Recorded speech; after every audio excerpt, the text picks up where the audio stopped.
সর্বোচ্চ নেতার মৃত্যুর ভয়ঙ্কর প্রতিশোধ নিতে সরাসরি আমেরিকার সামরিক ঘাঁটিগুলোকে টার্গেট করেছে ইরান। মধ্যপ্রাচ্য জুড়ে থাকা পেন্টাগনের শক্তিশালী ঘাঁটিগুলো এখন আর নিরাপদ নয়।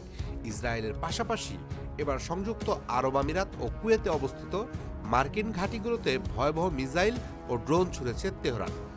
বাংলা ফ্লোয়ের আজকের ব্রেকিং আপডেটে জানাবো আমেরিকান ঘাঁটিতে ইরানের এই নজিরবিহীন হামলার আদ্যপান্ত।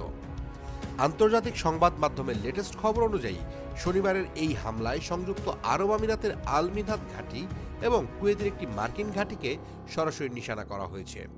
সবচেয়ে বড় ধাক্কাটি খেয়েছে আমেরিকা, কারণ ইরানের এই নিখুঁত হামলায় তাদের প্রায় $30 কোটি বা $300 মিলিয়ন মূল্যের একটি অত্যাধুনিক রাডার ব্যবস্থা সম্পূর্ণ ধ্বংস হয়ে গেছে। অন্যদিকে সংযুক্ত আরব আমিরাত দাবি করেছে তারা তাদের আকাশসীমা থেকে ইরানের ছোড়া অন্তত 15টি ব্যালিস্টিক ক্ষেপণাস্ত্র ও 119টি ড্রোন মাঝপথেই ভূপাতিত করেছে। শুধু সামরিক ঘাঁটিই নয়, পারস্য উপসাগরে একটি তেলবাহী ট্যাঙ্কার জাহাজেও হামলা চালিয়েছে ইরান। এর পাশাপাশি বিশ্বের সবচেয়ে গুরুত্বপূর্ণ জ্বালানি রুট হরমুজ প্রণালীতে মার্কিন বাহিনীর জন্য সরাসরি অপেক্ষায় রয়েছে ইরানের রেভলিউশনারি গার্ড বা IRGC। পরিস্থিতি এতটাই ভয়াবহ যে কোনো মুহূর্তে সরাসরি আমেরিকা ও ইরানের নৌবাহিনীর মধ্যে বড় ধরনের সংঘাত শুরু হতে পারে, যা বৈশ্বিক অর্থনীতিকে পুরোপুরি স্থবির করে দেবে।